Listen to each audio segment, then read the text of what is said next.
Hi everyone, my name is Matt and this is how I designed 70 plus enemies for my RPG The Rut, which you can play now for free on itch.io. Method 1. Categorization during conceptualization.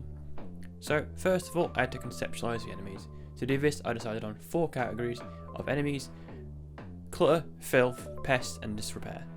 These are themed after the game's general concept of being trapped in a disgusting rut. The clutter type is based on the idea of mess that isn't necessarily disgusting, but more in the way, like stuff left on the floor, untidy desks, that kind of thing. I also counted dust as that was in essence an accumulation.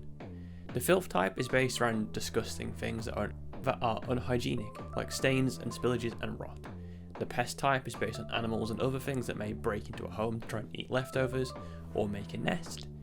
The disrepair type is based on machines and fixtures that, when normal, are a great help, but when broken are hazardous and gross.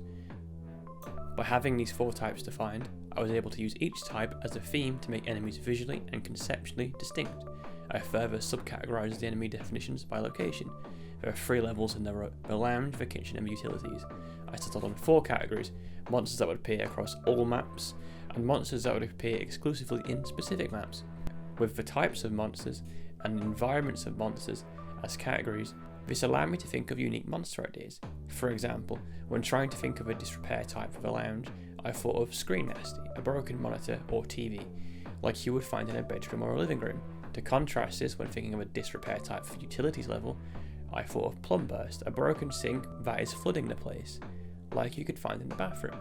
By setting myself boundaries about what kinds of enemies could appear and defining them by type and environment, I gave myself room to think up lots of creative ideas by logically thinking about what concepts would fit in the cross-section of those 2 categories. This can be a great tool to help overcome any creative block and help you conceptualize ideas en masse. Method 2. Focus on silhouette design. When it came to the designing process, I thought a lot about silhouettes, size and location.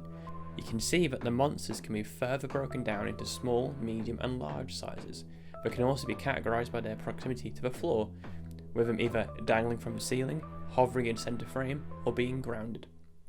These further categorizations helped me develop a visual language that helped differentiate the enemies while following a pattern.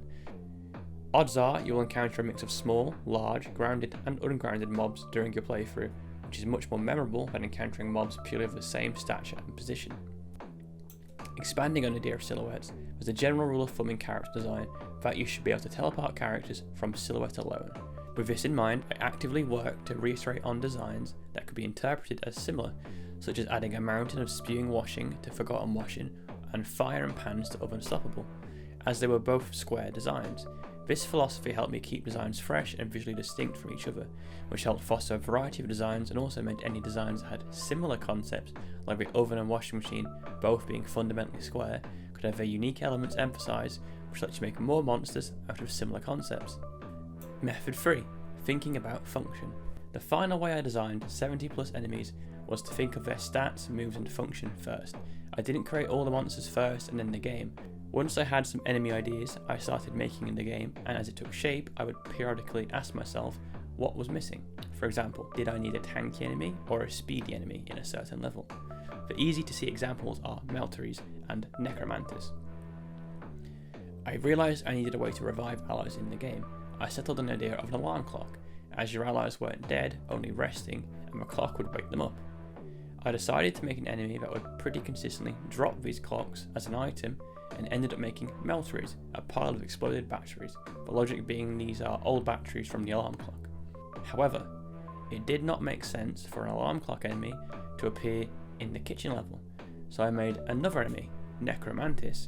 I themed them after necromancy and always had them appear with enemies from a previous level, the idea being they had brought back these enemies from the old level, like a necromancer brings someone back from the dead.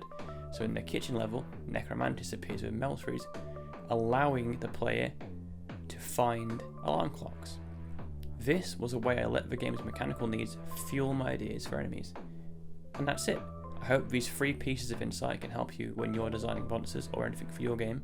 I love writing, designing and making stuff, but I do think when you're doing it en masse, you need to be able to create a semblance of structure and a system for yourself so you can make it as easy and manageable as possible. I'm working on a couple projects right now, and I don't think the next one is too far off from being finished, so please watch this space, like and subscribe for more, And if you have any questions or comments, please let me know in the comments. Thanks for watching.